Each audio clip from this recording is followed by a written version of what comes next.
Bom, nas metástases, de facto, é uma área onde talvez seja das aplicações mais controversas do EOB-DTPA. Controverso, eu também acho que é efetivamente uma aplicação avançada, de centros avançados, onde efetivamente a cirurgia da reseção metastática é efetivamente a normal e a cirurgia múltipla, e a cirurgia especializada.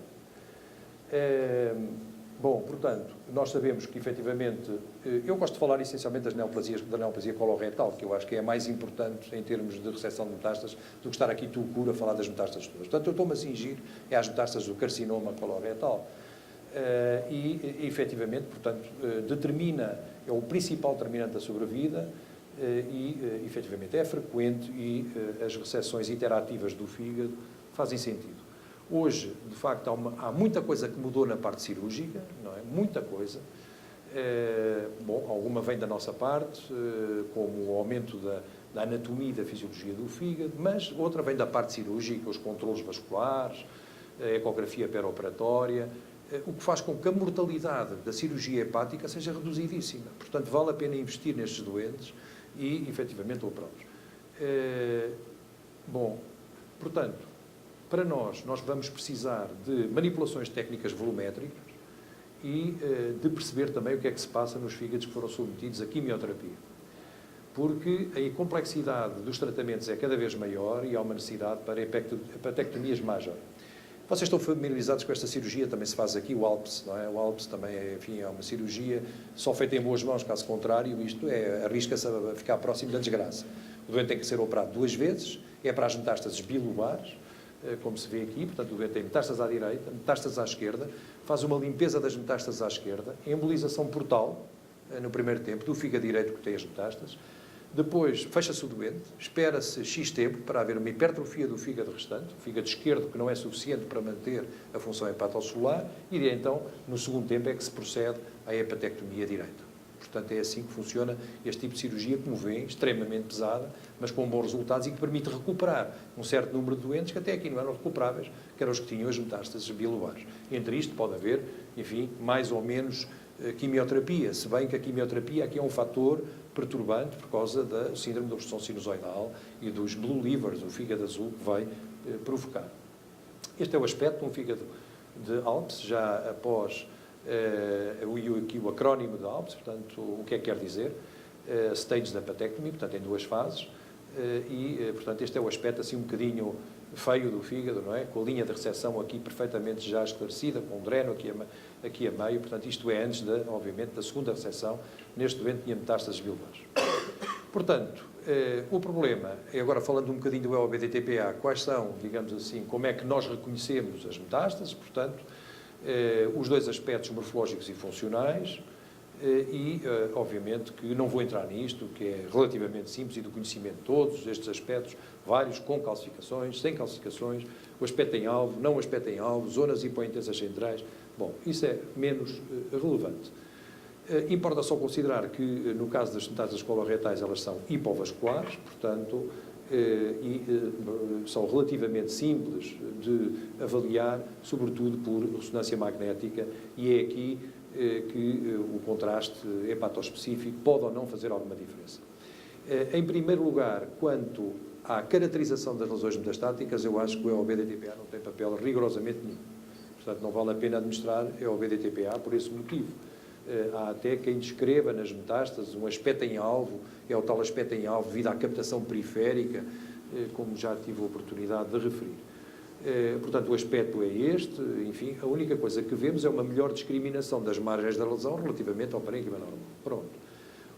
Em termos de discriminação lesional é impossível, porque todas elas são hipointensas na fase tardia, portanto, nem sabemos de que é que estamos a falar, traduzido em imagens, desde o carcinoma hepatocelular na fase hepatobiliar, ou hemangioma, tudo o que não tenha, obviamente, os receptores, tudo é hipointenso na fase hepatobiliar e, portanto, é o BDTPA para caracterização de lesões metastáticas sem interesse absolutamente nenhum. E, obviamente, também não nos dá informação de elementos semiológicos que são importantes, como o real CNL, etc. Bom, eu vou passar isto aqui um bocadinho à frente, que isto tem a ver apenas com uma área de esteatose focal que pode ser caracterizada com ressonância magnética, como sabe. O grande problema, então, são as lesões subcentimétricas. E das lesões subcentimétricas, sabemos que elas são um problema cada vez maior, cada vez temos mais, devido, e neste estudo, elas podem aparecer até 12,7% dos casos, neste estudo comparativo. Vemos que elas têm aumentado, à medida que aumentamos também a resolução das nossas técnicas volumétricas, como a TC, não é? Portanto, este problema está a tornar-se cada vez maior. E a resolução em contraste-ataque é de facto insuficiente. Concordam comigo, é uma boa fase portal de um doente com uma metástase coloretal. Muito difícil, este exame foi relatado como negativo, a lesão está aqui. É muito difícil. Portanto, o gradiente de contraste é difícil, efetivamente, de ver e, passado, enfim, no exame de seguimento, aqui temos uma e outra lesão. Portanto, é isto que se pretende evitar, no caso de metástases bilobulares. Ataque é um exame pouco suficiente no diagnóstico, muito usado, mas pouco suficiente no diagnóstico de metástases, e não há outra técnica, a não ser, de facto, a ressonância, que possa intervir nestes doentes com metástases potencialmente ressecáveis. Acho que este aqui é, efetivamente, o limite. Mesmo que façamos cortes mais finos ou menos finos, não vamos ganhar nada com isso, obviamente, e, portanto, uma hipodensidade é uma hipodensidade. A ressonância já ajudava nesta matéria, com sequências como o Trufice, por exemplo. Isto é uma metástase, é um pequeno quisto, há efeito de volume composto com o fígado normal, não percebemos, mas se fizermos, de facto, sequências como o Trufice, não é? Que são altamente ponderadas em T2 e, portanto, podemos ver aqui que se trata de um quisto, uma metástase nunca teria este sinal numa sequência destas e, portanto, mesmo sem injeção de contraste, isto também é possível. Portanto, o problema é a lesão pequena demais para ser caracterizada, como vemos aqui, não é? E que, efetivamente, a ressonância pode, de alguma maneira, ajudar e retomar, digamos assim, e dizer qual é a verdade acerca das lesões, como, por exemplo, nestes amartomas biliares, com aspecto de céu estrelado, que todos também, com certeza, conhecem. Portanto, há dois fatores fundamentais, em minha opinião. Um é a difusão. A difusão é hoje absolutamente estruturante. E cá temos a difusão, portanto, com um B baixo. O B baixo deve ser sempre obtido nos doentes com metástases por causa do aspecto de sangue a preto, não é? Porque os vasos não têm, efetivamente, sinal interno, como acontece com a refocalização nas sequências habituais, e o grande, a resolução em contraste dos Bs mais elevados. Um exemplo de uma pequena lesão praticamente despercebida, real sem anel e positivo na difusão. O aspecto que já falei dos Bs baixos, e também a vantagem de ser uma sequência muito menos sensível, onde se perde muito menos sinal, ou menos sensível aos artefactos de movimento, portanto com um B mais baixo, e portanto o sinal recuperado é maior, e veja-se pequenas lesões que com um B mais elevado não conseguem ser vistas, apenas porque a técnica leva a que haja uma redução da relação sinal-ruído, e é por isso que as lesões não se veem, obviamente. Quanto ao diagnóstico das lesões, eu acho que é clara a superioridade, isso está aprovado em vários estudos, nesta meta-análise também, que foi publicada já há alguns anos, e a situação não tem, obviamente, conhecido modificações. A importância da ressonância também está em tentar descobrir o que fazer ou não destas lesões quando elas são negativas e, portanto, quando são negativas em difusão, negativas em T2, o valor preditivo negativo é muito alto e não é uma lesão metastática. Eu não sei o que é que estou a ver, se é um granuloma eosinófilo, um granuloma simples, sei lá o que é, mas não é provavelmente uma metástase. Segundo, o ácido gadoxético, e aqui então entramos nestas pequenas lesões e a comparação com a TC, e, efetivamente, nesta comparação, o que podemos ver é que há um ganho significativo em relação à ressonância magnética. Este estudo, eu chamava a atenção que é um estudo em que, efetivamente, há uma correlação feita entre todas as lesões, uma correlação com a anatomia patológica, e aquilo que também podemos ver é que há uma clara redução dos falsos positivos comparativamente com a tomografia computurizada. Portanto, é uma técnica onde vale a pena, onde se pode investir. Não é o gadolínio ao BDTPA, neste caso. Aqui foi o gadolínio ao BDTPA, obviamente, mas, portanto, aumentou a sensibilidade, sobretudo nas detecções das pequenas metástases, diminuindo os falsos positivos. É a conclusão deste primeiro artigo. Em 121 lesões que foram definidas como lesões equívocas em TAC, a utilização do ácido gadoxético permitiu recuperar 11 casos como metástases, o que não era feito no exame prévio, embora continuassem a existir lesões equívocas. Portanto, parece existir, então, algum consenso relativamente à utilidade da do EOB-DTPA na detecção das lesões muito pequenas, numa perspectiva de mapeamento pré-operatório das lesões metastáticas. Eu julgo que é este o conceito que deve estar ligado à utilização do EOB, mais uma vez em centros especializados, mais uma vez em centros de cirurgia avançada do fígado, no contexto metastático. É aqui que vale a pena, onde o EOB pode efetivamente fazer a diferença. Portanto, mesmo quando o fígado tem uma esteatose, que pode ser mais complicado, a utilização da difusão, neste caso, mostra uma lesão adicional na fase hepatobiliar, que não era visível. Como sabe, também as sequências em difusão, quando há esteatose, também são alteradas, as sequências por difusão, e, portanto, pode haver uma modificação para além da perda normal e da baixa relação sinal-ruído destas sequências. O que se sabe é que, efetivamente, então, a junção das duas coisas, EOB e difusão, pode efetivamente aumentar a área sobre a curva e otimizar, digamos assim, otimizar a técnica para a detecção de lesões metastáticas. Há um estudo que é muito citado na literatura, que é este estudo, o estudo Vélio, muito conhecido, foi feito por Christoph Zeck, e eu julgo que é promovido pela Bayer inicialmente este estudo. Este estudo é um estudo muito bem feito, é um estudo muito bonito, só tem um único problema, é que não tem difusão. Portanto, falta-lhe a difusão. Tem tudo menos a difusão. E comparar hoje a taxa de detecção de metástases sem a difusão torna-se um bocadinho complexo. De qualquer das maneiras, a vantagem parece-me que seria relativamente óbvia.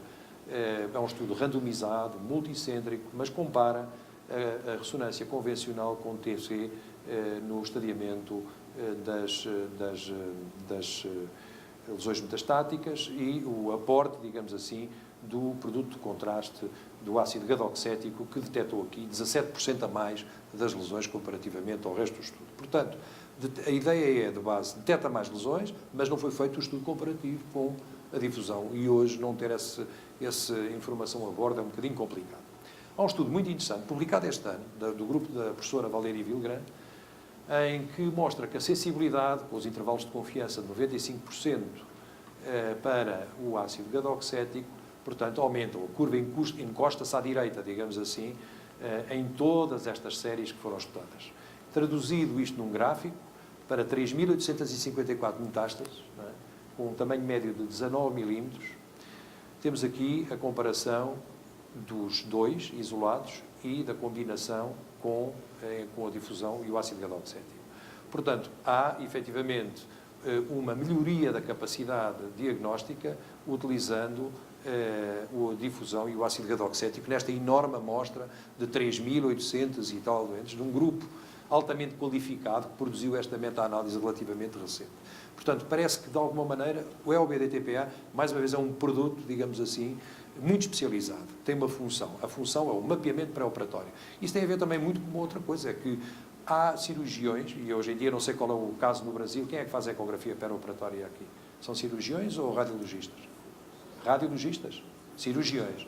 Pronto, têm muita dificuldade. Eles conhecem, os que já fazem melhor e conhecem muito bem a anatomia e tiveram muitos cursos, fazem bem. Outros farão menos bem. Não é? Outros andarão a marinar e à procura de lesões, sobretudo após quimioterapia, e não conseguem encontrar as lesões. Portanto, faz sentido, acho eu, utilizar esta técnica para conseguir rastrear as lesões. Portanto, nesta comparação de metástases coloretais, T2 é claramente insuficiente, fase portal boa, mas eu julgo que não é comparável com a fase hepatobiliar em termos de detecções de lesões e, sobretudo, com os valores de B baixo, como vemos aqui na difusão. É evidente que a difusão atual, não estou a falar das evoluções futuras que existirão na difusão, cada vez mais a difusão está a melhorar, agora com várias excitações para os valores de B mais altos, os FOVs localizados, portanto, tudo isso também está a mudar, não é? Não está a parar. Mas a resolução espacial é incomparavelmente maior e, portanto, a detecção de lesões pequeninas, não é?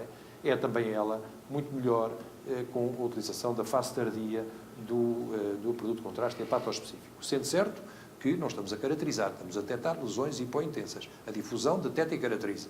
Essa é a grande vantagem. Portanto, aqui outro exemplo com 4 lesões metastáticas e aqui vemos, portanto, as lesões também muito pequeninas, detectadas na fase hepatobiliar. Portanto, nas lesões, nas questões clínicas para as respostas, além da difusão, além da detecção, além da localização, o que é que o cirurgião precisa de saber? Se as margens de recepção são livres, isto é importantíssimo. Essa informação também pode ser dada através do EOB-DTPA, sobretudo se tentarem fazer mini-MIPs nas imagens e conseguem ter toda a sequência vascular das imagens dos vasos e ver bem qual é a relação das lesões, eu já vos vou mostrar uma imagem, na avaliação da qualidade e da quantidade do fígado remanescente. E é aqui que entra a componente funcional. São estes dois aspectos também que o EOB-DTPA pode ter interesse.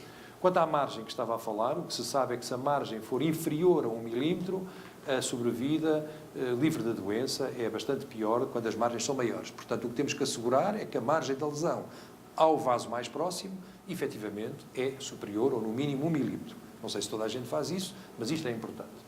O que eu estou a querer dizer com isto é isto, obviamente que a TAC dá uma informação excepcional, mas cá tem um mini-MIP feito muito facilmente com o EOB-DTPA na fase tardia, em que vemos as veias hepáticas, podemos classificar e ver a lesão exatamente e a distância ao vaso mais próximo. É isto que é preciso saber para saber se as margens estão livres ou não estão livres. Finalmente, a quantificação da função hepática. Cada vez mais, os últimos artigos, se tiverem o cuidado de ver agora, se forem à PubMed ver os últimos artigos publicados no último ano, encontram para aí 10 ou 15 sobre a função hepatocelular e a OB-DTPA. Sobretudo artigos vindos da Ásia, não é? Do Japão. Mas também um grupo de Viena muito ativo nesta área. Portanto, a medida da função hepática funcional, da reserva funcional hepática, é um desidrato muito importante. Estamos a fazer cirurgias cada vez maiores, mais pesadas. Fígados que são submetidos a quimioterapia pesadas, que condicionam síndromes de obstrução sinusoidal, perda da função hepática. Não é o verde indocianina que vos vai dizer exatamente onde é que nós vamos e qual é o volume que o doente necessita para não desenvolver uma insuficiência hepatocelular pós-operatória, que essa é que é a questão. Portanto, aqui pode ter algum interesse, e o interesse do EOB-DTPA, nesta perspectiva, primeiro, o diagnóstico do síndrome de obstrução sinusoidal, muito bem visto por EOB-DTPA, extremamente bem visto. É uma das indicações, eu diria, ou pelo menos é uma das informações que pode estar contida no exame. Estimar a função hepática antes da cirurgia major ou após a embolização portal e avaliação da disfunção do enxerto. Esta é uma nova aplicação também do EOB-DTPA que pode ser feita e que tem a ver com os 3 tipos de rejeições que se vêem no fígado, nas transplantes hepáticos. Temos a rejeição por estenose biliar, a rejeição por estenose vascular e por isquémia e a rejeição celular. E é nesta que, efetivamente, o EOB-DTPA, mostrando formas de captação diferente, pode atuar. Portanto, isto é a doença sinusoidal e este é o aspecto do fígado com síndrome de obstrução sinusoidal, portanto, com esta dilatação brutal dos sinusoides, com estase e que, portanto, levam a este aspecto muito heterogéneo, mosqueado do parênquima hepático. Portanto, relativamente simples de diagnosticar no fígado que os cirurgiões conhecem como o fígado azul da cirurgia. Aqui tem um aspecto, portanto, que não deixa qualquer margem para dúvidas. Além disso, outra coisa importante é comparar, por exemplo, o realce deste fígado com o realce deste fígado. Enquanto que aqui temos um excelente realce do parênquima e contraste, obviamente, nas vias biliares como esperado, aqui não há quase contraste nenhum no fígado e o contraste ainda está na veia porta. Portanto, isto é um sinal de péssimo prognóstico e de um fígado cuja reserva funcional é muito pouco elevada. Portanto, o que nós podemos fazer, e este é um caso até da nossa própria casuística, em que fez uma preparação para um ALPS, isto é a primeira embolização, já fez a embolização portal direita, com as várias metástases, já fez a reseção, a nettoyagem, a limpeza das metástases à esquerda, e aquilo que vemos é o realce completamente diferente do fígado esquerdo, incluindo o lobo caudado, que podem ser agora aproveitados para fazer a volumetria. Portanto, eu estou a fazer a volumetria só sobre o parênquima hepático, que tem o realce normal, e não sobre todo o fígado direito, que tem a embolização, mas que mostra uma captação de EOB muito inferior comparativamente à captação do lado esquerdo. Isto pode depois, obviamente, ser aproveitado para fazer estas técnicas volumétricas e calcular qual é o volume residual do fígado para este doente. Portanto, eu julgo que este é um campo em expansão. Eu não vos digo muito mais porque nós vamos começar também um estudo agora sobre a rejeição do transplante. É isso que vamos também começar. Vamos utilizar o EOB-DTPA porque estes doentes são seguidos por biópsias, para além de CPRMs, são seguidos por biópsias, e, portanto, nós vamos aproveitar a oportunidade para oferecer a estes doentes um estudo com gadolina e EOB-DTPA antes da biópsia, para tentar perceber também se há algum score que possa ser feito e que possa ser utilizado em relação a isso. Bom, e, obviamente, eu terminava por aqui esta apresentação, e se ainda tivessem paciência para me ouvir, mostrava-vos 2 ou 3 casos rápidos. Acham que dá? Pode ser? Não sei se há alguma questão entre bem. Pode-me pôr a outra apresentação, faz favor.